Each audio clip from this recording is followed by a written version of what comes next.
Sa halagang 4 pesos puhunan bawat isa, pwede ka nang kumita ng 42,000 o higit pa. Oo.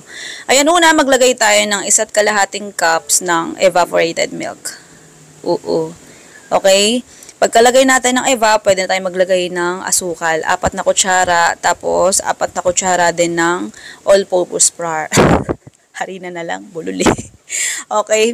Tapos haluin natin hanggang sa malusaw yung harina. Kapag ka nalusaw na yung harina, pwede mo nang sindihan yung kalan. Pero habang hindi pa lusaw yung harina, wag mo munang sisindihan yung kalan para yung harina hindi mamuo ng bongga. Okay, kapag ka tingin mong luto na, ayan, dapat ganyan yung texture niya.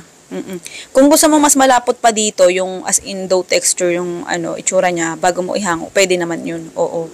Yung para mas makunat. Ayan, tas lagay tayo ng mga 5 tablespoon hanggang 8 kutsara ng skimmed milk. Ayan, ito mga madam, suggest ko dito ha, mas okay talaga kung skimmed milk yung ilalagay nyo. Kung gusto nyo talaga mas lasang siya, pastillas. Oo. Ayan, bali ito unique recipe para sa pastillas. Kung nauumay ka na sa candy pastillas mo. Oo. Yan, molo wrapper yung pinaglagyan natin, tapos 1 kutsara ng pastillas mixture, tapos tubig pandikit sa bawat gilid. Huwag masyadong maglagay ng maraming tubig sa gilid. Oo, minsan kasi hindi na siya maganda masyado. Dudulas. Oo, sakto lang pahid ng tubig. Okay, pakita ko lang ulit sa inyo kung paano magbalot. Ayan, ganyan lang siya. Molo wrapper, tapos 1 kutsara ng pastillas mixture. Oo, tapos, ayan, dikitan mo lang siya ng tubig. Pahiran mo ng tubig, tsaka mo idikit. Okay? Ayan, hindi ko sure kung meron nag-try nito. Oo, pero ayan, ito yung pinakamabilis na way kung hindi ka marunong gumawa ng pie. Gumamit ka ng molo wrapper. Basta yung gagamitin mo molo wrapper ay yung makapal. Oo, kasi mas, mas nagagaya niya yung consistency nung pinaka pie texture kung makapal yung molo wrapper na bibilhin mo. Tapos ito, gamit tayo ng 1 piraso ng itlog. Pero hindi mo mauubos to. Oo, konti lang magagamit mo dito sa itlog. Pag may sumobra, dahil wala naman tong timpla kahit prito mo na lang, ulamin mo. Oo, sayang eh. Okay, tapos pahid mo lang dyan sa ibabaw. Oo, yung one-sided lang mapapahiran natin.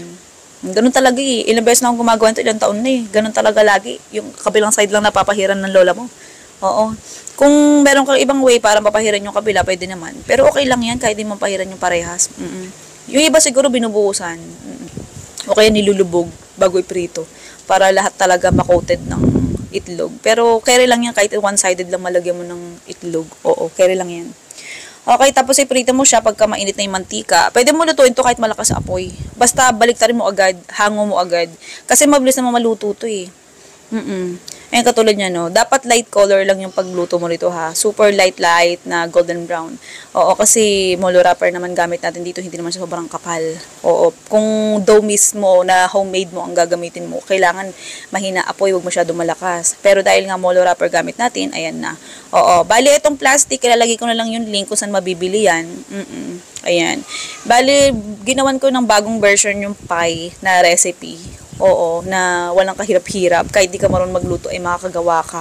Oo, tapos nilagyan ko lang siya ng plastic para kung halimbawa isa lang bibilhin per piece, ayan, goods na goods yan. Tsaka mas presentable, mas maganda. O, diba?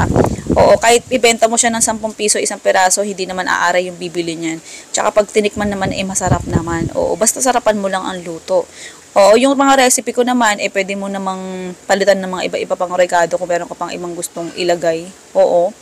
Ayan, lasang pastillas talaga siya, ha. Oo, kahit malapot lang yung texture. Basta ang gamitin nyo talagang, gatas, skimmed milk. Huwag kayong gagamit ng ibang powdered milk, ha. Oo, para makuha nyo talaga yung consistency or yung lasa mismo nung pastillas. Okay?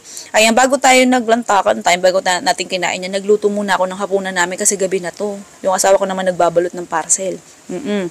Okay, tas ayan na. Pagtas kumain ng kanin, eto na lantakan time na. O, diba, bongga. Panghimagas na lola mo. Ito yung listahan ng recipe at costing natin. Ang pangalan ng recipe natin ay pastillas pie. Okay, sige na, goodbye, good luck. Love you.